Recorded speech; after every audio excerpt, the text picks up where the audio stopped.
ঢাকা বিশ্ববিদ্যালয়ের শিবিরের সভাপতি এই কয়েকদিন আগ পর্যন্ত কেউ জানতোই না সে ফেরাউনের কোলে মোসা যেমন লালন পালন হয়েছে, আমার মনে হয় ওইভাবে উনি কাজ করেছে। তারে তো এই দেশের প্রতিটি জনগণের অন্তত সংবর্ধনা দেওয়ার দরকার ছিল এই কৌশল অবলম্বন করার কারণে।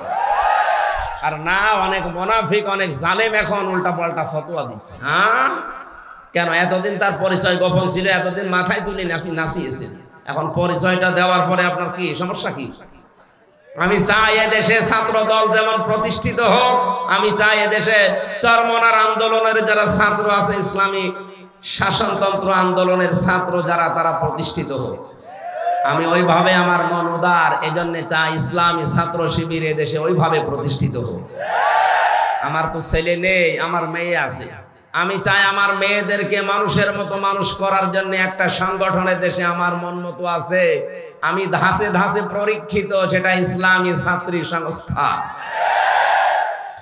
আমি আপনাকে গ্যারান্টি দিচ্ছি, যদি শেষ বয়সে বৃদ্ধাশ্রমে যেতে না চান, যদি নিজের ছেলে নিজের মেয়েকে নেশাগ্রস্ত অবস্থায় দেখতে না চান, ইসলামী ছাত্রী সংস্থা ইসলামী ছাত্র শিবিরে নির্দ্বিধায় দিয়ে দেন, আমি গ্যারান্টি দিচ্ছি এই দুইটা কাজ জীবনে পাবেন না। একমাত্র ছাত্র সংস্থা বাংলাদেশে একটাই, অন্যগুলো আছে ইসলামী যারা আছে, কিন্তু এটা আমি পরীক্ষিত, এদের ভেতরে কোনো নেশাখোর নেই। আপনি আল্লাহর ওলি দেখার জন্য সেই বরিশাল চলে যান, আল্লাহর ওলি দেখার জন্য চলে যাচ্ছেন সেই চট্টগ্রামে, সিলেটে। কিসের আল্লাহর ওলি? বাড়ির পাশে ওই ছেলেটা যে যুবক মানুষ 5 ওয়াক্ত নামাজ পড়ে আর তাহাজ্জুদ আদায় করছে, এটার ট্রেনিং দেওয়ার জন্য ইসলামী ছাত্র শিবির ইসলামী ছাত্রী সংস্থা, এটা আল্লাহর নিয়ামত। আমি আবার বলছি, ছেলে আল্লাহ আমাকে দেয়নি, দুইটাই মেয়ে, এই দুইটাকে এরকম জায়গায় ভর্তি করে দেব। আমার জীবনের কোনো চিন্তা থাকবে না যে তাদের নিয়ে, কারণ ওইভাবেই তারা ধাসে ধাসে গড়ে তুলবে। 5 ওয়াক্ত নামাজ পড়লে রিপোর্ট লেখা লাগে যে আমি 5 ওয়াক্ত নামাজ পড়েছি। আউযু বিল্লাহি মিনাশ শাইতানির রাজীম।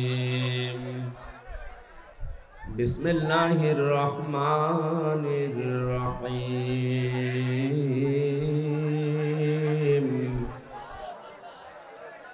তাবারাকাল্লাযী বিয়াদিহিল মুলকু ওয়া হুয়া আলা কুল্লি শাইইন কাদির।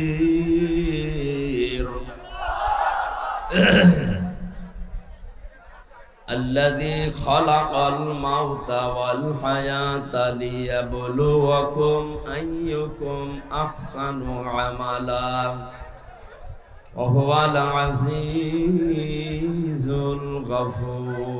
الغفور. صدقت يا ربنا. عن أبي هريرة رضي الله تعالى عنه قال قال النبي صلى الله عليه وسلم يسروا ولا تعسروا إلى آخر الحديث. رواه ابن ماجه. وقال تعالى في شأن رسوله إن الله وملائكته يصلون على النبي يا أيها الذين آمنوا صلوا عليه وسلموا تسليما. اللهم صل على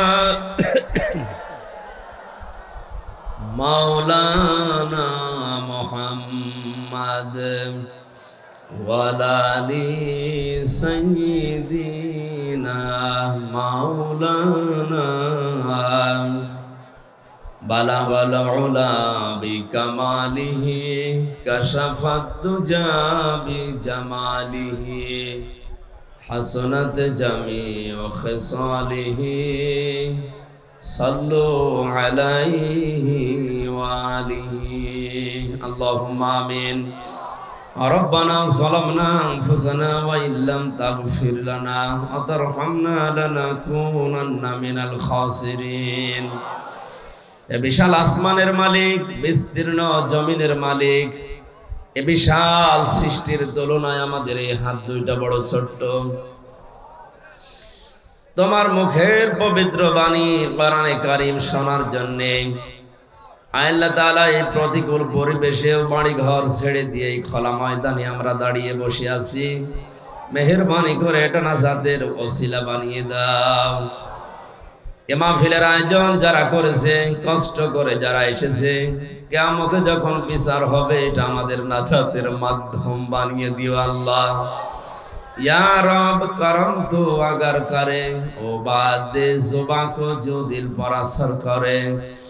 रब्बना तक़ब्बल मिन्ना इन्नका अंतस समीउल अलीम व तुब अलैना इन्नका अंतत तव्वाबुर रहीम। सुब्हान रब्बिका रब्बिल इज्जति अम्मा यसिफून व सलामुन अलल मुरसलीन अल्हम्दुलिल्लाहि रब्बिल आलामीन। মুআজ্জাজ মুহতারাম সম্মানিত সভাপতি, মাহফিলের প্রধান অতিথি, নীলসাগর গ্রুপের মহাপরিচালক জনাব আলহাজ আবু সালেহ সোহেল রানা। আমার ছোটবেলায় নাম ছিল সোহেল রানা, নামটা পাল্টিয়ে আমার মাদ্রাসার অধ্যক্ষ আমির হামজা দিয়েছিলেন 2007 সালে। ছোটবেলার বন্ধু আমার নাকি। হায়াতে তাজ্জিবা সিহাতে কুল্লিয়া কামনা করছে, আল্লাহ যেন দান করে। মাহফিলের যিনি সভাপতিত্বের দায়িত্বে আছেন 7 নম্বর কচুকাটা ইউনিয়ন পরিষদের সম্মানিত চেয়ারম্যান, এখনো আছে আমার আরাফাতের ভাই আলহাজ আব্দুর রউফ চৌধুরী, সহ সভাপতি জনাব আবু তাহের আলী। অনেকগুলো মানুষের নাম এখানে আছে, বিশেষ করে শাহজালাল শাহ, মখলেসুর রহমান মাস্টার, মুশফিকুর রহমান মুশু নাকি, জনাব আবু সুফিয়ান, জনাব মোহাম্মদ আব্দুল হাই, মখলেসুর রহমান মাস্টার, আলহাজ শামসুল হক। অনেক মানুষের নাম দিয়েছেন তো, একটা একটা করে। এখন মেলা রাত 11টা বাজে, আমরা দোয়া করছি ওয়ারাফা'না লাকা যিকরাক। আপনারা বলেন আমিন। যে অবস্থায় আছেন আসলে কষ্ট, জোহরের পর থেকে বৃষ্টি হচ্ছে, অনেকে হয়তো কাদার ভেতরে দাঁড়িয়ে আছেন, বসে আছেন। ধৈর্য ধরেন, সবর করেন, আজকের ইবাদতটা ডবল ইবাদতের সওয়াবে পরিণত হবে ইনশাআল্লাহ। এতক্ষণ যিনি আলোচনা রাখলেন ঝিনাইদহ থেকে আগত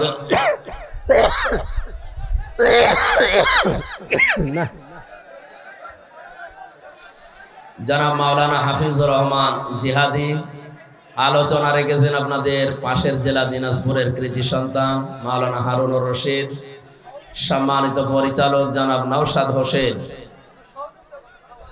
এ মাহফিলে আগত বরেণ্য সদস্যবৃন্দ, মঞ্চে বসা সম্মানিত ব্যক্তিবর্গ, সামনে বসা মুসলমান ভাইরা, পর্দার আড়ালের সম্মানিতা মা এবং বোনেরা, প্রশাসনের ভাইরা,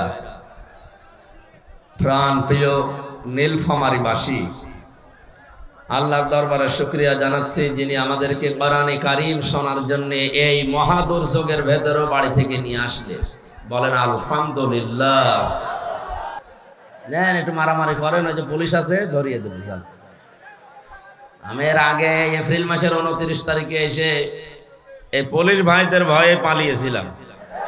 এসে এই ভোটটা খেত দিয়ে কি অবস্থা ছিল বলেন তো। ওই সময় যেই লোকটা এই কাজের সাথে জড়িত ছিল সে কি তানভীর নাকি জানো, সেই লোকটা এখন জেলখানায় আছে। তার নাকি এই বাম কান ছাত্ররা নষ্ট করে দিয়েছে।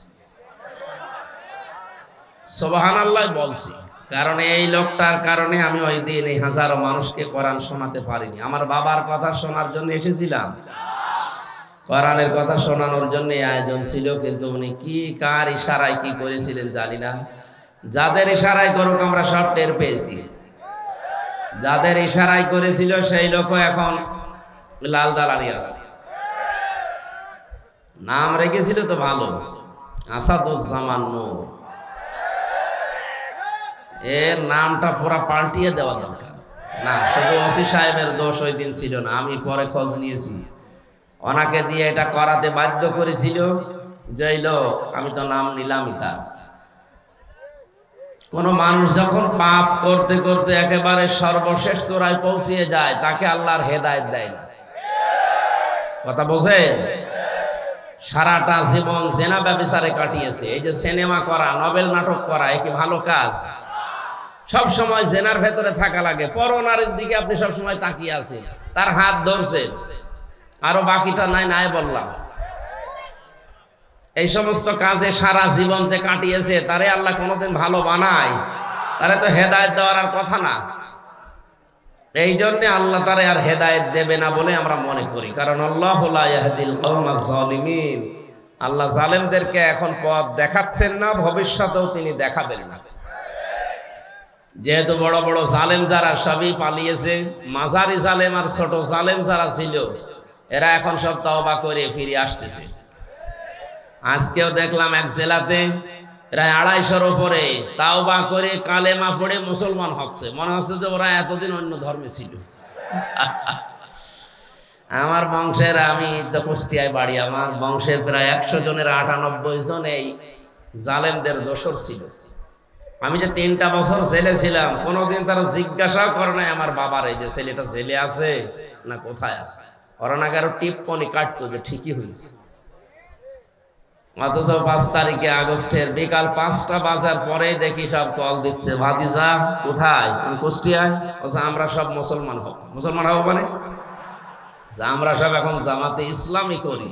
হ্যাঁ, আপনি এই 4.5 ঘন্টার ভেতরে পাল্টিয়ে গেছেন। যেভাবে অন্তত শুরু হয়ে গেছে সারা দেশে। গত পরশু দিনের জরিপ পেয়েছি, আল জাজিরার একটা জরিপ এসেছে বাংলাদেশ সম্পর্কে। এদেশে এখনো 100 জনের 14 জন মানুষ, এই যে 850 বছর আগে পালিয়েছিল লক্ষণ সেন, তার বোন পালিয়েছে 850 বছর পর। এই মহিলাকে এখনো পর্যন্ত 100 জনের 14 জন নাকি সাপোর্ট করছে এই দেশে। কারা আছে আমরা জানি। দালালি যা করেছেন বন্ধ করবেন আশা করছি। জনগণের সামনে পড়লে কিন্তু আর মাথা থাকবে না কল্লার উপরে। দ্বিতীয় রিপোর্ট এসেছে 100 জনের 28 জন। এই মানুষগুলো এখন খাওয়ার জন্য চেষ্টায় আছে, এটা বন্ধ করা দরকার। বৈষম্য বিরোধী ছাত্র আন্দোলনে যারা জীবন দিয়েছে ভাই বোনেরা, এরা আপনাকে খাওয়ার জন্য দেয়নি। 152 জন সমন্বয়ক ছিলেন কেন্দ্রে যারা সারা দেশে, তার 108 জন বাংলাদেশ ইসলামী ছাত্র শিবিরের পরীক্ষিত নেতা কর্মী। সুতরাং স্বাধীনতা যারা এনে দিলেও তারা যেভাবে চালাবে এদের সেইভাবে চলবে। 15.5 বছরে কিছুই করতে পারেননি। সুতরাং খাওয়া দাওয়ার চিন্তা ভাবনা যাদের আছে থেমে যাবে। বারবার উনি উপর থেকে কিন্তু ভিডিও বার্তা পাঠাচ্ছে যে বন্ধ করেন, বন্ধ করেন, বন্ধ করেন। আর কথা বলবে সে? সুতরাং তার নাম নিয়ে, তার দলের নাম নিয়ে এখন যারা খাওয়ার ধান্দায় নেমেছেন, আপনি যদি না থামেন, আজকেও কুষ্টিয়াতে 2 গ্রুপের মারামারি হয়ে কয়েকজন হাসপাতালে বেডে কাতরাচ্ছে। এই করার জন্য দেশটা স্বাধীন করে দিয়ে গেল। কি শুরু করেছেন আপনি? আপনি অত্যাচারিত হয়েছিলেন, জুলুমের শিকার হয়েছেন, আমরা জানি। আপনার চাইতে কি আর অত্যাচারিত মানুষ দেশে নেই? সবচাইতে বেশি অত্যাচার যারা সহ্য করেছে এই 15.5 বছর, কই তারা তো কারো দোকানপাট লুট করে না, কারো বাড়িতে আঘাত করে না, তারা মন্দির পাহারা দিচ্ছে। সারা দেশে আন্দাজে উল্টা পাল্টা ছড়িয়ে সারা 15 বছরে এদের নামে যা ফতোয়াবাজি করেছেন পুরাটা আল্লাহ উল্টিয়ে দিয়েছে। এতদিন এদের নাম দিত মানুষ জঙ্গি, অথচ বাস্তবতা এখন দেখছি এরাই জনগণের সঙ্গী। এই জন্য 100 জনের 58 জন মানুষ এখন ইসলাম চাচ্ছে এই দেশের রাষ্ট্রে। রাষ্ট্রীয় ব্যবস্থায় যদি ইসলাম যায়, সবার কপাল খুলে যাবে। কোন জায়গায় জুলুমের শিকার হওয়া লাগবে না ইনশাআল্লাহ। এই গ্যারান্টি কোরআন দিয়েছে 1500 বছর আগে। ফামান তাবিআ হুদায়া ফালা খাউফুন আলাইহিম ওয়ালা হুম ইয়াহজানুন। এটা যদি দায়িত্বে নিয়ে যেতে পারেন, এই কোরআনকে অনুসরণ করে যদি ব্যক্তি থেকে শুরু করে আন্তর্জাতিক জীবন পর্যন্ত আমরা চালাতে পারি, কোনো ভয় থাকবে না। যারা ভয় দেখাতে চাচ্ছে তারাই ভয় পাবে ইনশাআল্লাহ। কোনো চিন্তা থাকবে না। কিসের ভয়, কিসের চিন্তা? মানুষ যে বিষয়গুলোতে ভয় পায়, এই ভয়গুলো আল্লাহ নিজের পক্ষ থেকে দূর করে দেবে। যেগুলো নিয়ে চিন্তা করে, আল্লাহ নিজে ওই চিন্তাগুলো থেকে দূর করে তাকে নিরাপত্তা দেবে। ফালিয়াবুদু রাব্ব হাযাল বাইত আল্লাযী আত'আমাহুম মিন জু' ওয়া আমানাহুম মিন খাউফ। আমরা আমাদের রবের ইবাদত যদি মন মতো আরম্ভ করে দেই, যে সমস্ত ভয় আছে, ক্ষুধার ভয়, চিন্তা আছে, রাস্তায় বের হলে না জানি আবার খুন হয়ে যায় কিনা। চাচা এরশাদ বলেছিল না, ঘরে থাকলে খুন, বাইরে গেলে গুম। সে অবস্থা থাকবে না ইনশাআল্লাহ। আমরা শুধু এখন দেখতে চাই 100 জনের 58 জন যেহেতু চাচ্ছে দেশে ইসলাম আসুক, তাও 1 মাস এই 17-18 দিনের ব্যবধানে, বাকি কিছুদিন যেতে দেন। এদেশের 100 জনের 100 জন মানুষ চাইবে যে ইসলাম ছাড়া অন্য কিছু চলবে না ইনশাআল্লাহ। বাস্তবতা যারা আছে এখন দায়িত্বে, তাদের একটু সময় দেন, যৌক্তিক এবং সম্মানজনক সময় তাদেরকে দেন, তারা যেন একটু গুছিয়ে নিতে পারে। আজকে ডক্টর ইউনূসের বক্তব্য দেখেছেন আপনারা, উনি বলছে আমি কথা বলি কম, কাজ করি বেশি, আমার একটু সময় দেন, আমি গুছিয়ে নেই। সংস্কার আরম্ভ করেছি, আমি শেষ করে ছাড়বো ইনশাআল্লাহ। আমরাও এর সাথে সুর মিলাই। 1628টা চেয়ার ছিল এই দেশে, তার ভেতরে আপনাদের এই ওসি তানভীরও ছিল। এই 1628টা চেয়ারে যারা ছিল তাদের প্রত্যেককেই যেন সংস্কার করা হয়, ওখান থেকে সব নামিয়ে দেন। নতুন যারা এই 15.5 বছরে বৈষম্যের শিকার ছিল তাদেরকে এই জায়গায় এনে রিপ্লেস করে। এই কথা বলেন না কেন? এটা যতদিন না হবে, যেগুলো ছিল সবগুলো জালেমদের দোষ। শুধু নীলফামারী না, সারা দেশের অবস্থা একই। 100 জনের 65 জন প্রায় এই 1 মাস 17-18 দিনে পরিবর্তন হয়ে গেছে অলরেডি। সে যেভাবেই হোক, বাকি আর 35 জনের মতো আছে। এগুলো আমরা চাই খুব তাড়াতাড়ি উনি আমেরিকা থেকে ঘুরে আসলে যেন এগুলো পুরাটা পাল্টিয়ে দেয়। তার জন্য যেই কয়দিন সময় লাগে, যেই কয় মাস সময় লাগে, আমরা দিতে রাজি আছি। আর সমন্বয়ক যারা 152 জন, তারা এটাই চাচ্ছে। এই কথা বলেন না কেন? আর আপনি আমি থালা হাতে নেওয়ার জন্য তাড়াতাড়ি করছেন, মানে কি করবেন থালা নিয়ে? সংস্কার না করে আবার যদি নির্বাচন দেওয়া হয়, ও দিনের ভোট আবার রাতে হবে। এক লোক বিয়ে করে বাসর রাতে রেখে গেছে বউ, দাদি শাশুড়ি এসে বলছে, ওই নাতির বউ, আমি কিন্তু তোমার কাছে পুতি চাই। ঠিক আছে দাদি শাশুড়ি, আমি আপনার সময় চাই, একটু সময় দেন আমারে। উনি বের হওয়ার পরে শাশুড়ি এসে বলছে, কি গো বৌমা, কি করবা জানি না, আমার কিন্তু নাতি চাই। বউ বলছে, শাশুড়ি দোয়া করেন, আর একটু সময় দেন আমারে। ননদার দেবর এসে বলছে, ভাবি কি করবা জানি না, আমাদের ভাতিজা চাই। কি চাই? স্বামী এসে বলছে, ওই কি করো, আমার বেবি চাই। বউ মাথা তুলে বলছে, তোমরা কি সব পাগলের বংশ? আমি কেবল এসে বসলাম, এখনো কিছু হয়নি, এরপরে 10 মাস 10 দিন সময় তো দিবা। কেউ এসে বলো আমার ভাতিজা চাই, কেউ নাতি চাই, কেউ পতি চাই, এখন তুমি বলছো আমার বেবি চাই। আমার তো সময়ই দেয়নি না, কেবল এসে বসলাম, এখনো কিছু হয়নি। আমি কি ওইগুলো সব ডাউনলোড করে নিয়ে আসবো? সময় দেবেন না? কেবল 15.5 বছরের জঞ্জাল দূর করায় 15.5 দিনে সম্ভব? সময় দেওয়া লাগবে না? তাই বলে আমরা বেশি সময় দিতে চাই না, যৌক্তিক একটা সময় দিতে চাই, সম্মানজনক সময়। তারা যেন এই লেবেল করে আমাদের হাতে দিয়ে ওনারা যেন বিদায় নেয়, নাকি? ইনশাআল্লাহ তাই হচ্ছে এবং হবে বলে আমরা আশা করছি। যে মানুষগুলোর এখন এই 1 মাস 12-13 দিন 17 দিন পরে যাদের চুলকানি উঠছে, এই কিছু রাম আর বামরা, এরা ডাক দিয়ে বলছে, না এগুলোর পেছনে সব শিবিরের কাজ। হ্যাঁ, শিবিরেরই কাজ এইটা। কারণ যুদ্ধ ক্ষেত্রে কৌশল অবলম্বন করা এটা নবীর সুন্নাত। এই কথা বলেন না কেন? বিশ্ব নবী যেদিন মক্কা বিজয় করবেন, ওই দিন তিনি কাবা শরীফ থেকে অদূরে একটা জায়গায় তাঁবু টাঙিয়েছিলেন। 10,000 সাহাবী তার সাথে, সবার হাতে তরবারি ছিল। নবীজি বললেন, না এখানে কৌশল করা লাগবে, তোমরা এই রাতের বেলা এখানে তাঁবু টাঙাও, এই জায়গাতে তোমরা 3টা কাজ বেশি করবা, আর পরবর্তীতে তোমরা 3টা কাজ করবাই না। এক নম্বরে কাজ করবা যেটা বেশি, পায়খানা বা টয়লেট এটা বানাবা একেবারেই কম, কয়েকটা। যেটা রান্না করে চুলা বলে, রান্নাঘর বলে, এটা বানাবা মন মতো। 10,000 মানুষ এক একজন 5টা করে 10টা করে বানাও। আর আমার শত্রু আবু সুফিয়ান, এর বাড়িতে যদি কেউ আশ্রয় নেয় দেখো, তাহলে তাকে কিচ্ছু বলবো না। 1500 বছর আগের এই ঘটনা ইতিহাসে পড়ার পর আমার মনে হয় এই 1500 বছর পর 2024 সালে এদেশে যাকে দেখলে আল্লাহর কথা মনে হয় সেই লোকটা বাস্তবে দেখিয়েছে। এই কথা বলছেন, আপনি তাকান, মিলে যাবে একেবারে খাপের খাপ।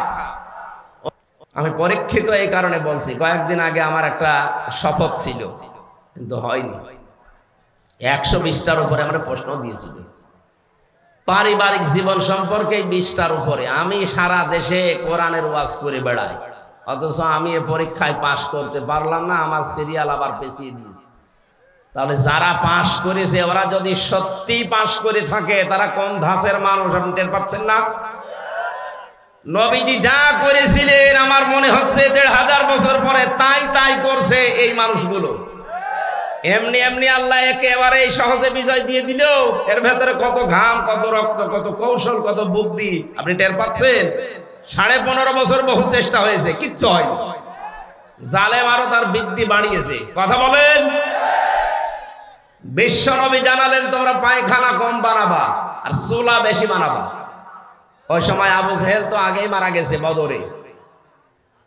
মক্কা বিজয়ের সময় বেঁচে ছিল, কাফেরদের যে নেতৃত্বে ছিল এই লোকটার নাম আবু সুফিয়ান। খুব কৌশল বস্তু। রাতের বেলা গোয়েন্দাদেরকে 4 জনকে পাঠিয়েছে, যা তো দেখ মোহাম্মদ এসেছে নাকি মক্কা বিজয় করার জন্য, লোকজন কেমন আছে এটা একটু দেখে আয়। ওরা রাতের বেলা একটু হাফসা হাফসা দেখে, পাহাড়ের পাদদেশ থেকে তাকিয়ে দেখছে মানুষ আর কয়জন তো জানে না তাঁবুর ভেতরে, শুধু চুলা গুনতেছে। রান্নাঘর 1, 2, 3, 4 মানে এক একজন মানুষ বানিয়েছে 8টা 10টা করে। 10,000 মানুষ যদি 5টা করেও বানায়, বলেন কত? এই 50,000 গুনতে গুনতে ওদের রাত হয়ে গেছে, রাত 12টা 1টা। একটা কাজ হলো, 5 চুলা যদি এত হয়তো মানুষ কত আছে ও গুনে শেষ করা যাবে না। চল নেতারে বলে। নেতারা এসে বলছে যে কি মানুষের পরিমাণ আমরা জানি না, তাঁবুর ভেতরে কত কি আছে, খালি চুলা গুনিছি। রান্নাঘর গণনা করতে করতে রাত প্রায় অর্ধেক হয়ে গেছে, আমরা চলে আসলাম। মানুষের হিসাব আমরা জানি না। ধমক দিয়ে বলছে পাঠালাম তোদের মানুষ গণনা করতে, তোরা চুলা গুনলি, তোদের দিয়ে হবে না। আরো নতুন 4 জনকে ভোরবেলার দিকে পাঠিয়েছে, যা এবার দেখ। নবীজি জানিয়েছিলেন পায়খানা কম বানাবা। আর এ রাতে যেহেতু এই কাজে সবার যাওয়া লাগে, প্রাকৃতিক প্রয়োজন, এক একটা পায়খানার সামনে দাঁড়িয়ে আছে 200, 500, 700 করে। ওরা গণনা করছে লাইন, 4-5 লাইন গণনার পরে চিন্তা করছে এ তো কয়েক হাজার হয়ে গেল। আর তাঁবুর ভেতরে যে কত আছে ও আল্লাহ জানে, দরকার নেই। যে বলছে কত মানুষ আছে গণনা করতে পারেনি, কিন্তু পায়খানার সামনে যে লাইন, 4-5 লাইন গণার পরে আমাদের আর সহ্য হয়নি, চলে এসেছি। গণনা করতে পাঠালাম কি আর তোরা গুনলি কি? তোদের দিয়ে হবে না, আমি নিজে একা যাবো। সকালবেলা গেছি, রোদ পড়ছে যখন চিকচিক করে তরবারির উপরে 10,000 মানুষ দাঁড়িয়ে আছে সকালবেলা। হযরতে আব্বাস রাদিয়াল্লাহু তাআলা আসছিলেন এই দৃশ্য দেখার জন্য। পাহাড়ের পাদদেশে দাঁড়িয়ে আবু সুফিয়ান তাকিয়ে দৃশ্য দেখে হযরত আব্বাসকে দেখতে পেলেন। বললেন, আব্বাস, মনে হচ্ছে তোমার ভাইয়ের ছেলে ভাতিজা আজ বিশাল বাদশা হয়ে গেছে। তার মশান কি 10,000 তরবারি নিয়ে একা একা গিয়েছিল, অথচ আজকে এসেছে 10,000 মানুষ নিয়ে। হযরত আব্বাস ওই দিন বলেছিলেন, আবু সুফিয়ান তোমার চোখ তোমাকে ধোকা দিচ্ছে, ভালো করে চোখ মলন করে আবার একটু তাকিয়ে দেখো। এর নাম বাদশাহী না, এর নাম নবুয়ত। নবুয়তের শান আছে, এই জন্য তুমি এখনো দাঁড়িয়ে আছো। নবুয়ত যদি না হতো তাহলে তোমার মতো কাফের এই জায়গায় কল্লা নিয়ে বডির উপরে দাঁড়িয়ে থাকতে পারতে না। আগস্টের 5-এর পরে যারা ইসলাম বোঝেন না তারা কিন্তু উল্টাপাল্টা শুরু করেছিলেন, কিন্তু সত্যিই যারা ইসলাম বোঝে 152 জনের ভেতরে 108 জন যারা, তাকান তো, তারাও ঠিক এইটাই কায়েম করেছে। তারা দেখিয়েছে, কিন্তু একটাকেও আঘাত করে নাই। শেষ পর্যন্ত লোকটা মুসলমান হয়ে গিয়েছিল। চিন্তা করেছেন কোথায়? শত্রুদের ঘরে আশ্রয় নিলে বলেছিলেন মাফ করে দিবা। এত বড় কঠোর এবং প্রকাশ্য শত্রু ছিল আবু সুফিয়ান। আমার তো মনে হচ্ছিল 5 তারিখের পর থেকে অন্য কিছু মনে হয় আমাদের দ্বারা হবে, কারণ আমার নিজেরও রাগ ছিল। 3টা বছর বিনা কারণে ওরা যা কষ্ট দিয়েছে আমারে। জেলখানা এমনি দিয়ে দিতেন, 3 বছর না 10 বছর রেখে দিতেন। তা আমার যে মামলা, এ মামলায় তো মানে বাড়িতেও রাখা যায় না, জান্নাতে রাখা দরকার। আর আমার ওরা ফাঁসির কন্ডেম সেলের ভেতরে 24 ঘন্টা তালা লাগিয়ে আবার সিসি ক্যামেরা দিয়ে রাখে, যেন আমার সাথে কেউ যেন কথা না বলে। মাওলানা মামুনুল হক আর আমার এত কষ্ট দিয়েছে, রিমান্ডে তো দিয়েছে মাটির নিচে নিয়ে, জেলখানার ভেতরে। আর অধিকাংশ পড়তো আমাদের মালায়ন হিন্দু, দেবদাস, সুব্রত বালা, দেবদুলাল, আশিক কুমার, এ নামগুলো মুখস্থ হয়ে গেছে। 3 বছর এরাই ছিল আমার সামনে। মুসলমান দিত না, মনে করতো মুসলমান দিলে যদি ওর উপর একটু দয়া দেখায়। খাবার দাবারের যে অবস্থা, মনে হতো কে যেন খাবারটা মাখিয়ে এরপরে দিয়েছে। অথচ উনি নিজেও আমার সাথে 4 দিন ছিলেন, ডাক্তার শফিকুর রহমান।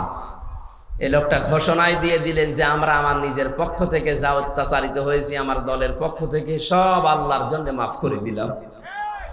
মনে হচ্ছে 1500 বছর আগে নবীজি নিজে মক্কায় দাঁড়িয়ে যেটা বলেছিলেন, লা তাসরিবা আলাইকুমুল ইয়াউম ইয়াগফিরুল্লাহু লাকুম, ঠিক সেই কথাটাই উনি বললেন। কোনো অভিযোগ নেই কারো উপরে, সব মাফ করে দিলাম। এই দৃশ্য দেখেই তো 15 থেকে 58 ভাগ এই কয়েকদিনের ভেতরে মানুষ সব ইসলামের দিকে আসতেছে, শুধু একটা দৃশ্যের কারণে। মানুষ লটপাট নিয়ে ব্যস্ত, মারামারি নিয়ে ব্যস্ত, আর উনি এই বুড়ো বয়সে 60, 62, 65 বছর বয়স ওনার, অথচ এই বয়সে সেই ফেনীতে গিয়ে হাঁটু পানির ভেতরে, গলা পানির ভেতরে মানুষের খোঁজ নিচ্ছে। কই দেশে আর মানুষ নেই? আমরা আগস্টের 5 তারিখের আগের জরিপ দেখেছিলাম। আন্তর্জাতিক বিশ্ব নিয়ে আমি যতটুকু লেখাপড়া করেছি, যতটুকু জানি, 257টা রাষ্ট্র পৃথিবীতে এখন, জাতিসংঘের আন্ডারে 195টা। বিশ্বে বহু দেশে আল্লাহ আমার এই ছোট জীবনে আমাকে নিয়েছে। 100 জনের 15 জন মানুষ চাইতো আগস্টের 5 তারিখের আগে যে এই দেশে ইসলাম কায়েম হোক। কিন্তু মাত্র 1 মাস 16-17 দিনের ব্যবধানের গত পরশু দিনের রিপোর্ট আমি বানাইনি, আল জাজিরা আন্তর্জাতিক একটা রিপোর্ট দিয়েছে। এই দেশের রক্ষণ করে আন্দাজে দেয়নি তারা, চিন্তা ভাবনা করে তারা দিয়েছে। 100 জনের 58 জন মানুষ এখন চাচ্ছে এই বাংলাদেশে আল্লাহর কোরআন কায়েম হোক। আর এটা কায়েম করার জন্য যিনি পালিয়েছে তার দ্বারা সম্ভব। এক কথা বলেন না কেন? সম্ভব যাদের জন্য, যাদের দ্বারা আপনি টের পাচ্ছেন না, যাদের দেখলে আল্লাহর কথা মনে হয়। এই লোকটার অ্যাক্টিভিটিস, এই লোকটার ইখলাস, এই লোকটার তাওয়াক্কুল, তার ইবাদত আমি নিজে দেখেছি। আমি এই বয়সে, আমার 33 বছর বয়স, 1-1.5 পারা দাঁড়িয়ে পড়তে গেলে আমার পায়ে ব্যথা হয়। আর উনি এক একটা সেজদায় 45 মিনিট 1 ঘন্টা সেজদায় পড়ে আছে। আমার বাবার চাইতেও বয়স বেশি, আমার বাবার 52, ওনার 62-র উপরে। এত বয়সে যদি ইবাদত করতে পারে, যৌবন বয়সে কি করেছে তার ইখলাস দেখেই তো আল্লাহ আজ মানুষের মনের ভেতরে মহব্বত, ভালোবাসা ঢেলে দিয়েছে। প্রকাশ্য শত্রু, তারপরও সামনে গেলে নরম হয়ে যায়। কুষ্টিয়ায় গিয়েছিল কিছুদিন আগে, এক নজর দেখার জন্য হিন্দু পর্যন্ত পাগল যে একটু দেখতে দেন। এই ভালোবাসাটা পয়দা করেছে টাকা পয়সা দিয়ে। এই কথা বলেন। আল্লাহ বলেন, কোন মানুষ যখন ঈমান আর আমলে উত্তীর্ণ হয়, তখন আমি আল্লাহ ওই লোকটার প্রতি সৃষ্টি জগতের ভেতর একটা ভালোবাসা পয়দা করে দিই। এটা বাস্তব, আমরা এখন দেখলাম। সুতরাং চুলকানি যাদের উঠতেছে, এই শিবিরের নাম শুনেছে, সমন্বয়ক 152-র ভেতরে 108 জনের শিবির। আরে শয়তান, তোর ছেলে মেয়ে কোথায় ছিল? বল, তোর ছেলে মেয়ে কোথায় ছিল এতদিন? যারা জীবন দিয়েছে এই সাইদ আবু সাইদ রংপুরের শিবিরের সাথী ছিল। এক কথা বলে না কেন? পুলিশের গাড়ি থেকে যাকে আহত অবস্থায় উপর থেকে টান দিয়ে ফেলে দিয়েছিল, আমিন শিবিরের সদস্য ছিল। আপনি টের পাচ্ছেন কথা থেকে কি হয়েছে? খালি আন্দাজে লাফাচ্ছেন। এখন আপনি কি করেছেন 15.5 বছর? কিচ্ছু অবদান আপনার নেই। সুতরাং এই নাস্তিক যেই কয়টা রাম আর বামরা যখন লাফাচ্ছে, আমার মনে হয় এদেরকেও এই ফরিদউদ্দিন মাসুদ, রুহুল আমিনের মতো অবাঞ্ছিত ঘোষণা করা দরকার দেশের জন্য। এগুলো ক্যান্সারে দেশের। এই জালেমের এত বড় বেশি ক্ষমতা ছিল না, খালি আলেম নামে কিছু জালেম তাকে পরামর্শ দিত, তার ভেতরে এই ফরিদউদ্দিন মাসুদ একজন। এই লোকটা যদি কোরআনের পাখির ফাঁসি চাইতে পারে, আমরাও উল্টা করে তার ফাঁসি এখন চাই। কথা বলেন, আমরা অবিলম্বে তার বিচার চাই। শাহবাগের মতো জায়গায় যে নাস্তিকদের পক্ষ নিতে পারে কোন আলেম, এদেশের সব ঘরানার আলেম এখন তাকে মন থেকে ঘৃণা করে। আমরা কাউকে ভালোবাসলে আল্লাহর জন্য বাসি, কাউকে ঘৃণা করলে আল্লাহর জন্য করি। নাস্তিকদের কাজ যেটা, সেটা যে বলছে জীবনের সবচাইতে বড় সাওয়াবের কাজ করলাম। কত বড় শয়তান! ওর নামে অনেক পীর এখন সাফাই গাছে যে আমাদের তালুই হয়। কিসের তালুই আপনার? কোরআনে কারীম জানিয়েছে যারা আল্লাহ রাসূল এবং জিহাদের বিরুদ্ধে অবস্থান নেয়, তারা যদি নিজের বাবা মা হয়, স্ত্রী হয়, সন্তান হয়, তাও তাদের বাদ দেওয়া লাগবে। সূরা তাওবার আয়াত, সূরা তাওবার 23 নম্বর আয়াতের তাফসীর পড়ে দেখেন, এখানে 8-9 জনের ব্যাখ্যা আছে যে পীর নামে আপনি এত বড় পীর, বুজুর্গ মানুষ, এই কথা বললেন কি করে যে আমার তালুই হয়? কিসের তালুই? বাবার সাথে সম্পর্ক রাখা জায়েজ নেই যারা জিহাদের বিরুদ্ধে অবস্থান নেয়। আর এই লোকটা জিহাদের বিরুদ্ধে অবস্থান নিয়ে 100 তথাকথিত মুফতির সাক্ষ্য নিয়ে জানিয়েছে হাসিনাকে দিয়েছে যে এই দেখেন আমরা আলেমরা বলছি যা জিহাদ চলছে এদেশে এটা জায়েজ নেই। এমনকি আবু সাইদ সহ যারা শহীদ হয়েছে হাজারের উপরে, অনেক আলেম নামে জালেম এখনো পর্যন্ত তাদের শহীদ বলতে রাজি না। যারা এই স্বাধীনতাকে স্বীকার করছেন না, তারা এই স্বাধীন দেশে থাকার যোগ্য না। বলেন, আপনি বেরিয়ে যেতে পারেন। 71 সালে যাদের ভূমিকা উল্টা ছিল, তাদেরকে যদি দেশ থেকে বের করার জন্য ঘোষণা আসতে পারে, 24 সালের এই স্বাধীনতায় যারা এখনো পর্যন্ত মেনে নিতে পারছেন না, 100 জনের 14 জন এখনো আছে। আমরা চাই আপনারা চলে যান, যান, যেখানে যাবেন যান, যেখানে চলে গেছে আপনারাও যান, দরকার নেই আপনাদের। আমাদের দেশ আমরা সাজিয়ে নিতে পারবো ইনশাআল্লাহ। শুধু বাইরের টাকাগুলো আনতে দিন। ডক্টর মোহাম্মদ ইউনূস ঘোষণা দিয়েছে যে টাকাগুলো ছিল 3 ভাগ, 4 ভাগের 3 ভাগ প্রায় আসার প্রক্রিয়া আরম্ভ হয়ে গেছে, বাকি 1 ভাগও আসবে। যারা এগুলো করেছিলেন 1 টাকাও যেন ছাড় দেওয়া না হয়, সব টাকা আমরা ফেরত আনতে চাই। আজকে আসার সময় প্রশাসনের ভাইদের দেখলে মানুষ ধাক্কা দিচ্ছে, গালি দিচ্ছে, দোষ ওনাদের কিসের? ওপরে যেই কয়েকজন কোলাঙ্গার ছিল, এই কোলাঙ্গারদের কারণে আজ পুরা প্রশাসনের উপরে মানুষের ক্ষোভ। হ্যাঁ, ওনারা হুকুম পালন করেছে যারা, তারা দোষী। যে মানুষগুলো হুকুম দিয়েছে, দোষ তো তার আছেই। হুকুম পালন করতে গিয়ে শেষ পর্যন্ত আর যখন দেওয়ালে পিঠ থেকে গেছে, তখন যারা এগুলো করেছে তাদেরকে আল্লাহ মাফ করে দেবে। কিন্তু যে মানুষগুলো আরো আনন্দে করেছে, এই তানভীর ওসির মতো, কান তো একটা ছাত্ররা ফাটিয়ে ফেলেছে, শুনলাম যে থানায় পিটাতে পিটাতে তারা পায়খানা করে ফেলেছে, এখন আছে জেলে। কি হবে আল্লাহ জানে। এই জন্য সেই সমস্ত অফিসার গুলোর কারণে এই 15.5 বছর এই জালেম টিকে ছিল, তাদেরকেও যেন এই জাতি ক্ষমা না করে। আমি যাদেরকে পেয়েছি জীবনেও ক্ষমা করব না। আমার মামলার আয়ু এই কাজী মিজান, ট্যাকের হাটে বাড়ি, মাদারীপুরে। আমার কাউন্টার টেরোরিজমের সাথে যারা জড়িত ছিল, মনিরুল ইসলাম, আসাদুজ্জামান, ডিসি আব্দুল মান্নান, শেখ ইমরান, জাহিদ হাসান, আতিকুল ইসলাম, ভইয়া, 1 টাকাও যেন আল্লাহ ছাড় না দেয়, এমনকি আমার পক্ষ থেকে কোনো মাফ নেই এদের। ওরা যেমন জানা শোনার পরও বিনা কারণে আমার 3 বছর আটক করে রেখেছে, আমরাও চাই এগুলো 3 বছর করে জেলে থাক। তাও এ জেলে না, মাটির নিচে।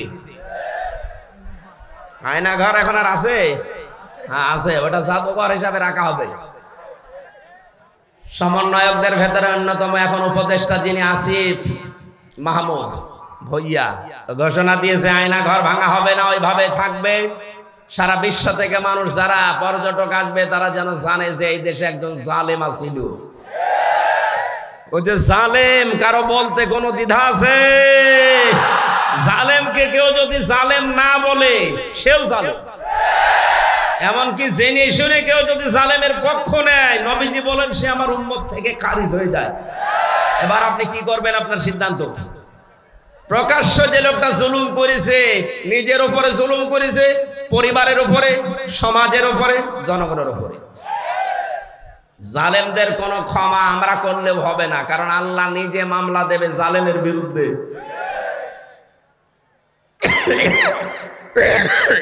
কথাটা খুব ভয়ঙ্কর কথা, আল্লাহ নিজে মামলা দেবে। আপনি টের পাচ্ছেন? আমার তো এই আয়াত পড়ার পরে সূরা শূরার 42 নম্বর আয়াত, এই আয়াত পড়ার পরে আমার শরীর শিউরে ওঠে যে এদেশের 1628টা চেয়ারে যারা ছিল সবগুলো জালেম, একটাকেও আমি ভালো পাইনি। আমি বহু জায়গায় গিয়েছি, প্রত্যেকটাই জালেম ছিল। আরে প্রত্যেকটাই আল্লাহর মামলার আসামি। বলেন কেন? সূরা আলে ইমরানের 168 নম্বর আয়াতে আছে, 78 নম্বর আয়াত, ওয়ালা ইয়াহসাবান্নাল্লাযীনা কাফারু আন্নামা নুমলি লাহুম খায়রুল লিআনফুসিহিম ইন্নামা নুমলি লাহুম লিয়াজদাদু ইসমা ওয়ালাহুম আযাবুম মুহিন। আল্লাহ পাক বলেন, হে নবী, কাফেররা ধারণা করে, মনে করে, এই চিন্তা ভাবনা করে যে ক্ষমতা আল্লাহ তাদেরকে দিয়েছে, ক্ষমতায় বসিয়ে রেখেছে মনে হয় ভালোবেসে। অথচ না, তাদের এই ক্ষমতা দিয়ে যে জুলুম অত্যাচার গুলো হয়, আমার আল্লাহ বলেন আমি তাদের পাপ পরিপূর্ণ হয়ে যাক এইটা চাই, আর হয়েছেও তা। 15.5 বছরে পাপ একেবারে খাপের খাপ মিলে গেছে, আর জায়গা নেই। তখন আল্লাহ পাক বলেন লাহুম আযাবুম মুহিন, আমার শাস্তি তখন ভয়ঙ্কর অবস্থায়, অপমানিত অবস্থায় তাদেরকে পাকড়াও করেছে। 850 বছর আগে পালিয়েছিল লক্ষণ সেন, এত বছরের ভেতরে পৃথিবীতে কেউ পালায়নি, এইটা বাদ দিয়ে। কথা বলেন না কেন? এই জন্য বাস্তবতায় এইটা আল্লাহ পাক দেখেছেন যে পাপ আর জায়গা নেই পূর্ণ হওয়ার, পরিপূর্ণ হয়ে গেছে। তখন আল্লাহ ধরেছে একেবারে ধরার মতো, যারে ধরে তারে এত অপমান করে, পৃথিবীতে এত অপমান কেউ হয়নি। আপনারা বলেন ওরা যারা ফাঁসি দিয়েছে, হ্যাঁ ফাঁসি যারা দিয়েছে, যে মানুষগুলো ফাঁসি হয়েছে প্রত্যেকেই বীরের মতো জীবন দিয়ে গেছে। আমাকে যে কারারক্ষী পাহারা দিত তার ভেতরে একজন আমি মুসলমান পেয়েছিলাম, কুতুবউদ্দিন, রাজবাড়িতে বাড়ি। বের হওয়ার কিছুদিন আগে আমারে বলছে, হামজা ভাই, আমি ওই সময় পাহারায় ছিলাম শহীদ মীর কাশেম আলীর, ওনাকে যেদিন ফাঁসি দেওয়া হবে সকাল রাত 10টা 1 মিনিটে, সন্ধ্যার সময় আমার ডিউটি শুরু হওয়ার পরে বললাম, স্যার আপনারা 3 ঘন্টা পরে ফাঁসি, আপনি প্রস্তুতি নেন। উনি আমারে বলছে, কারারক্ষী ভাই 3 ঘন্টা তো অনেক সময়, আপনি 2 ঘন্টা ঘুমালাম, আপনি আমারে ডাক দিয়ে দিয়েন 1 ঘন্টা আগে। আপনি আল্লাহর ওলি খুঁজে পান না? মাওলানা মামুনুল হক জেলখানায় আমার পাশের রুমে 3টা বছর মাঝে মাঝে এই কথা আমাকে জানাতো, হামজা ভাই এতদিন পর্যন্ত উল্টা পাল্টা ধারণা আমিও করেছি, এখন বাস্তবতা এসে দেখছি এদেশের সবচাইতে আল্লাহওয়ালা এবং ইমানদার মানুষ যাদের ফাঁসি দেওয়া হয়েছে জামাতের, তাদের যে ইমান কোন পর্যায়ে এটা মাপার ক্ষমতা আমারও নেই। আমিও মানুষ হিসাবে মাঝে মাঝে ধৈর্য হারা হয়ে যায়। কিন্তু কি শোনালো কারারক্ষী, 3 ঘন্টা পরে যার ফাঁসি সে লোকটা বলছে আমি 2 ঘন্টা ঘুমালাম, আপনি আমারে ডাক দিয়েন। তার ঘুম আসে কি করে? আমরা ঘুমের বড়ি খেয়ে আমার ঘুম আসতো না, তাও তো আমার কোনো চিন্তা নেই। আর তার নিজের ছেলে ব্যারিস্টার আরমান গুম হয়ে আছে 8 বছর, তার স্ত্রী ওই সময় অসুস্থ, তার দলীয় লোকগুলো সব পালিয়ে পালিয়ে বেড়াচ্ছে, কেউ জেলখানায় ভর্তি আছে। বাংলাদেশের ভেতরে একটা ম্যাগনেট ছিল, হাজার লক্ষ মানুষের কর্মসংস্থান তৈরি করে দিয়েছে। সেই লোকটা মাত্র 3 ঘন্টা পরে ফাঁসি বলছে আমি ঘুমালাম। দেখলাম ঠিক 2 ঘন্টা পরে ডাক দিলাম, উনি উঠলেন, গোসল করার পরে, ওযু করার পরে এসে নামাজ শেষ করে আমারে বলছে এবার চলেন। চলেন মানে আপনি যদি নিয়ে যেতে না পারেন তাহলে জল্লাদকে ডাক দেন, কারণ সময় আর বেশি নেই, মনে আছে শ্বশুর বাড়ি যাবে, তাড়াতাড়ি করছে। আমার ওই সময় আমাকে কারারক্ষী বলেছে, ভাই আমার তো মনে এখনো পর্যন্ত বিশ্বাস হয় না যেন ঘুমাইলো কি করে, ওনার এত চিন্তায় ঘুম আসলো কি করে। আমি বলেছিলাম কুতুব ভাই, ঘুম কেন এসেছে আমি বুঝতে পেরেছি। সূরা হামিম সিজদার 30 নম্বর আয়াতে আল্লাহ 1500 বছর আগে তার ঘুমের কাহিনী জানিয়েছেন। ইন্নাল্লাযীনা ক্বালু রাব্বুনাল্লাহু সুম্মা ইসতাকামু তাতানাজ্জালু আলাইহিমুল মালাইকা। আল্লাহ পাক বলেন, অবশ্যই যারা এই কথা বলতে পারে আমাদের রব আল্লাহ, আর এর উপরে যারা টিকে থাকতে পারে। এ বাংলাদেশের 100 জনের 96 জন যেহেতু আমরা মুসলমান, আমরা এক বাক্যে চামড়ার মুখ দিয়ে বলে ফেলতে পারি আমাদের রব আল্লাহ, কিন্তু টিকে থাকার মতো মানুষ মাত্র 100 জনের 15 জন ছিল। এই কথা বলছেন? 96 জন মানুষ আমরা বলি যে হ্যাঁ আমাদের রব আল্লাহ, কিন্তু ঝড় আসলে টিকে থাকার মতো মানুষ মাত্র 100 জনের 15 জন। বাকিগুলো সব ওই আমার তালই হয়, এই লাইনে আছি। ঝড় দেখলেই বাতি আগেই নিভে যায়। কোথায় সেই সৈয়দপুরে ঝড় উঠেছে, এই জল ঢাকায় বাতি নিভে গেছে। কিন্তু যারা টিকে থাকতে পারে, সৈয়দপুরে না, এখান থেকে হাফ কিলোমিটার দূরেও যদি বিশাল ঘূর্ণিঝড় শুরু হয়, বাতি জ্বলতেই থাকে। তাদের ভেতরে একজন শহীদ মীর কাশেম আলী। এই লোকটাকে যখন আল্লাহ একজন আছে, তিনি আমাদের রব, এবং টিকে থাকার মতো ঈমান আল্লাহ দেখলেন যে হ্যাঁ টিকে আছে, আল্লাহ পাক বলেন তখন তার বিপদে আমি আল্লাহ ফেরেশতা পাঠাই। এ কথা কার? আরো জোরে বলেন।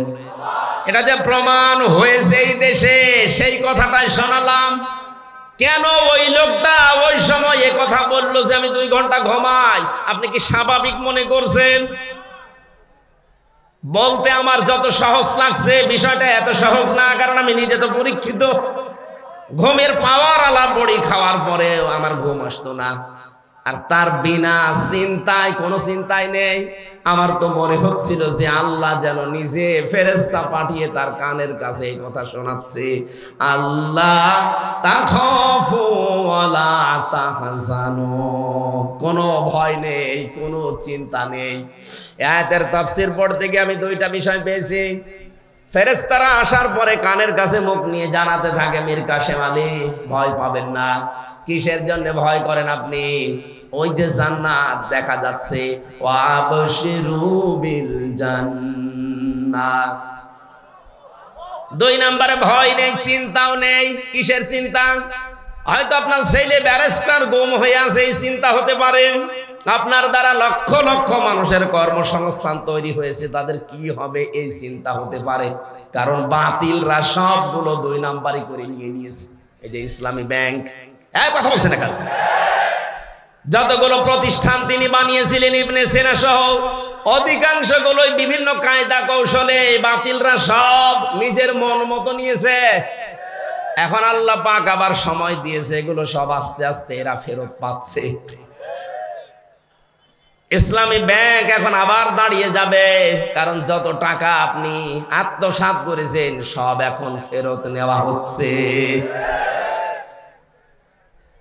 চিন্তা করবেন না, এই মানুষগুলো নিয়ে আপনার দলীয় লোকজন সব পালিয়ে বেড়াচ্ছে, কেউ জেলখানায় ভর্তি আছে, আপনার স্ত্রী অসুস্থ, কোনো চিন্তা নেই, সবগুলো আমার আল্লাহ নিজের হাতে তুলে নিয়েছে। এই কারণেই তিনি মনে হয় বলছিলেন, ভাই তাড়াতাড়ি করে আমার নিয়ে চলেন, আমি জান্নাত দেখতে পাচ্ছি।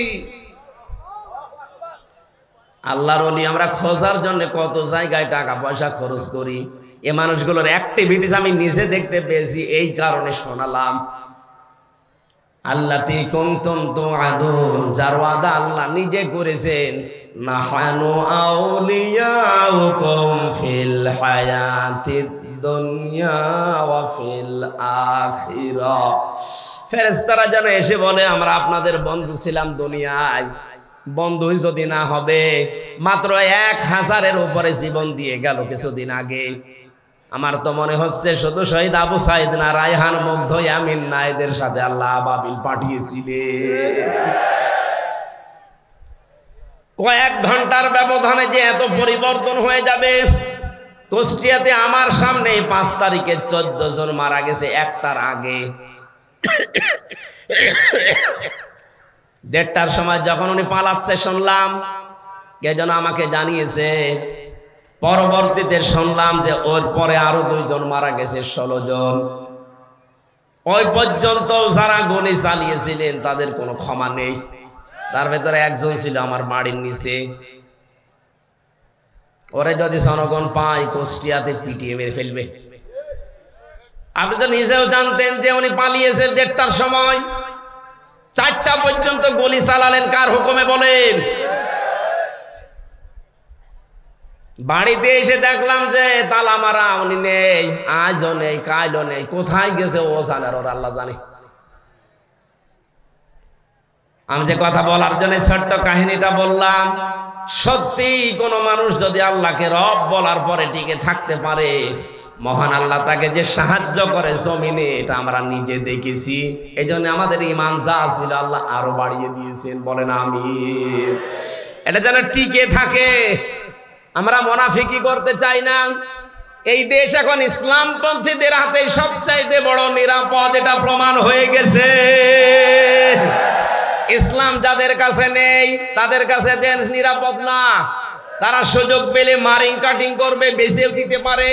কিন্তু যাদের কাছে ইসলাম আছে তারা এ দেশ জীবন দিয়ে হলেও রক্ষা করবে। তার প্রমাণ আবু সাইদ। এই কথা বলি না কেন? সুতরাং আমরা চাই 58 জন যখন হয়ে গেছে, আর কিছুদিন সময় দেন, এ দেশের 100 জনের 100 জন চাইবে যে দেশে ইসলাম ছাড়া আর কিছু চলতে দেবো না। যারা দায়িত্বে আছে এরা যেহেতু অধিকাংশ গুলো মুসলমান, আল্লাহ এই মানুষগুলোকে যেন ওমরের মতো পাল্টিয়ে দেন। জোরে বলেন না কেন আমিন। পৃথিবীতে ভালো কাজ বলে আমরা যারা অনেক দরবার থেকে, অনেক জায়গা থেকে, অনেক দল থেকে ভালো কাজের এই শব্দটা নিয়ে চিল্লাপাল্লা হয়।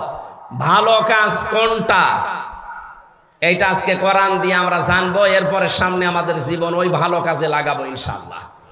সূরা মুলকের 2টা আয়াত পড়েছি। প্রথম আয়াত আল্লাহর একত্ববাদ, আল্লাহর পরিচয়, বড়ত্ব, মহত্ব, গুরুত্ব, এই সমস্ত বিষয় নিয়ে আলোচনা আছে, আমি এটাই গেলাম না। দ্বিতীয় আয়াতে আছে আল্লাহ রাব্বুল আলামিন বলেন, আল্লাযী খালাকাল মাউতা ওয়াল হায়াতা লিয়াবলুয়াকুম আইয়ুকুম আহসানু আমালা ওয়া হুয়াল আজিজুল গফুর। বলেন আমিন।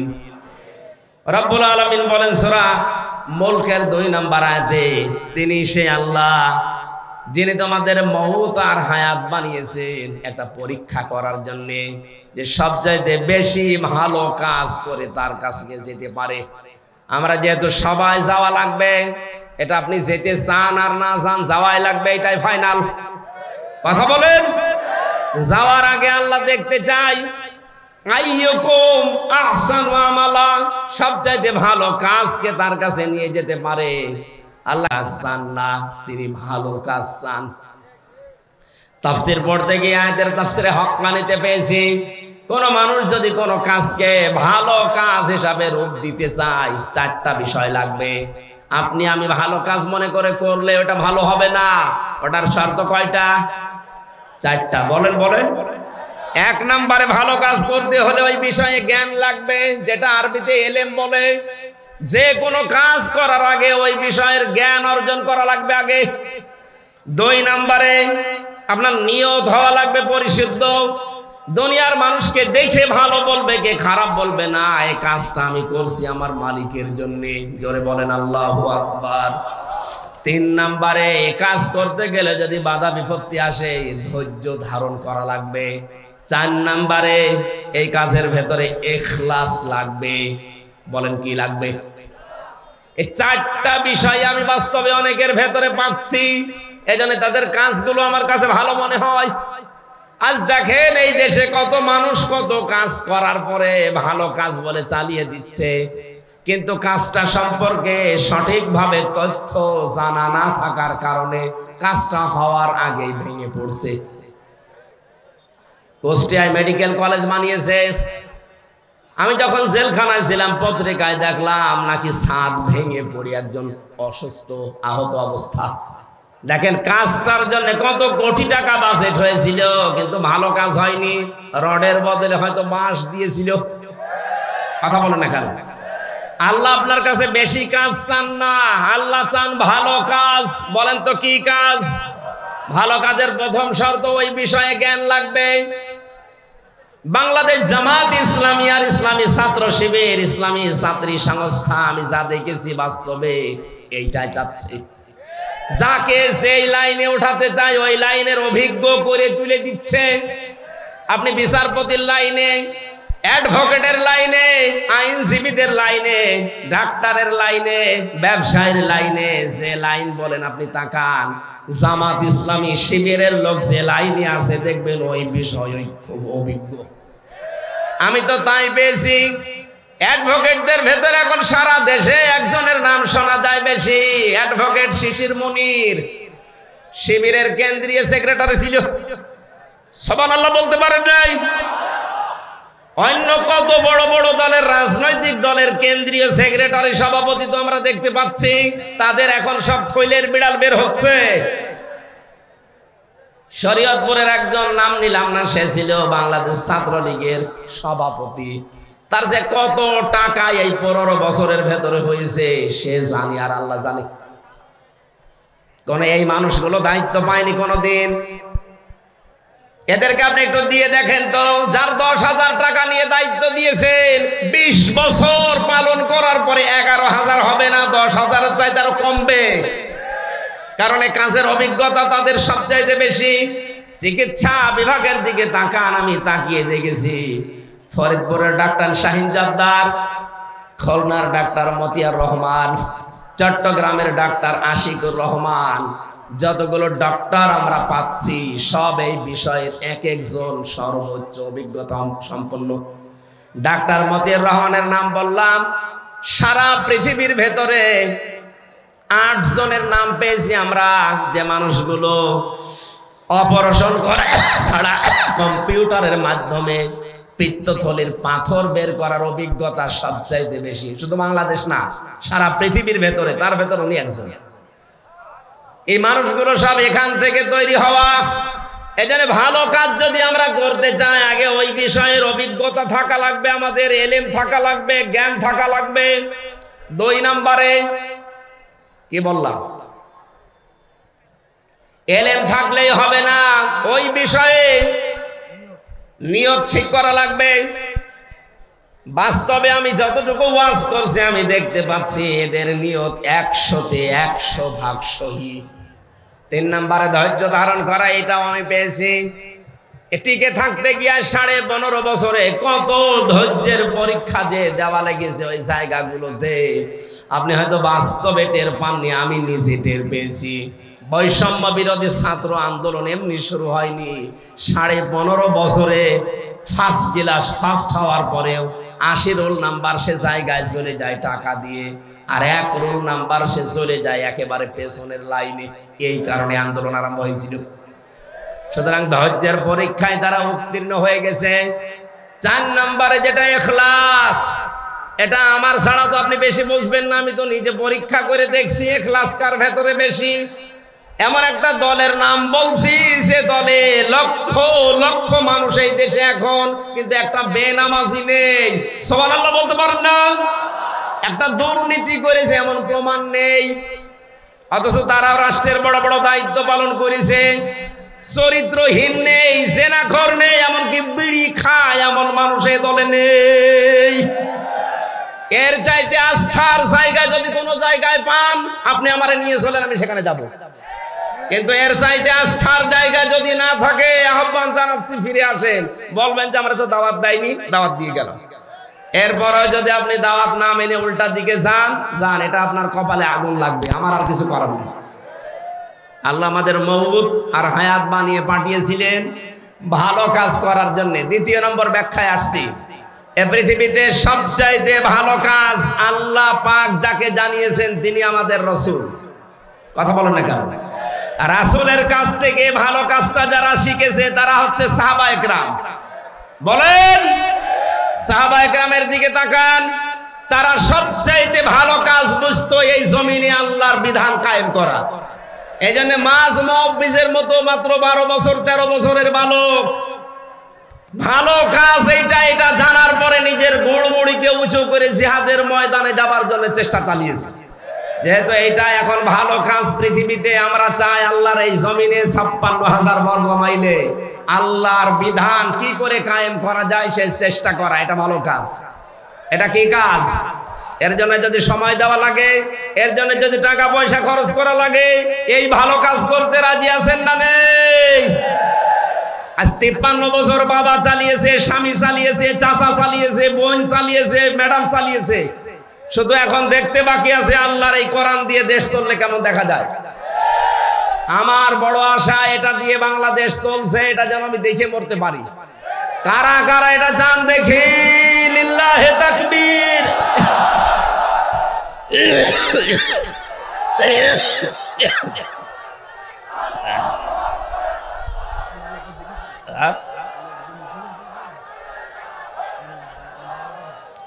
সম্মানিত মা বোন যারা এসেছেন, আপনাদের জন্য পৃথিবীতে ভালো কাজ এইটাই। আল্লাহর জমিনে আল্লাহর দিন কায়েমের জন্য আপনার সন্তান, আপনার স্বামী, আপনার ছেলে, আপনার জামাই, তাদেরকে আপনি রেডি করে দেবেন। আল্লাহ কবুল করুন, আল্লাহুম্মা আমিন। লা ইলাহা ইল্লা আনতা সুবহানাকা ইন্নী কুনতু মিনাজ জালিমিন। রব্বানা আতিনা ফিদ দুনিয়া হাসানা ওয়া ফিল আখিরাতি হাসানা ওয়া কিনা আযাবান্নার। বহু কষ্ট স্বীকার করে এই প্রতিকূল পরিবেশের ভেতরে যারা বসে আছে এদেরকে তুমি কবুল করে নাও। মাহফিলের আয়োজন করতে গিয়ে যারা শ্রম দিয়েছে আল্লাহ এদেরকে তুমি মঞ্জুর করো। যে যেভাবে টাকা পয়সা খরচ করেছে আল্লাহ প্রত্যেকের টাকা উসমানের সাথে কবুল করে নাও। মাহফিলের প্রধান অতিথি আবু সালে ভাইকে মঞ্জুর করো। সভাপতি আব্দুর রউফ চৌধুরীকে মঞ্জুর করো। যত অতিথি এসেছে আল্লাহ তাআলা এই সদর থানার ওসি জনাব আবু সাইদ খান সহ যত পুলিশ সদস্য ভাইরা এসেছে, এদের আজকের এই দায়িত্ব পালন করা তুমি ইবাদত হিসাবে মঞ্জুর করে নাও। আমি নিজে সহ যারা অসুস্থ আছি তুমি আমাদেরকে শেফায়ে কামেলা আজেলা নসিব করো। রব্বুল আলামিন, আমরা বিশ্বাস করি রোগ দেওয়ার মালিক তুমি, শেফা দেওয়ার মালিকও তুমি। মেহেরবানি করে আমাদের শরীরে যত রোগ দিয়েছো সব দূর করে দাও। এলাকায় মাটির নিচে যারা ঘুমিয়ে আছে কোরআনের ইজ্জতে মাফ করে দাও। আমি আমার ঈমান থেকে কথা বলেছি আল্লাহ, আমি ইখলাস নিয়ে কথা বলার চেষ্টা চালিয়েছি। যেই মানুষগুলো এই স্বাধীনতা যুদ্ধের সময়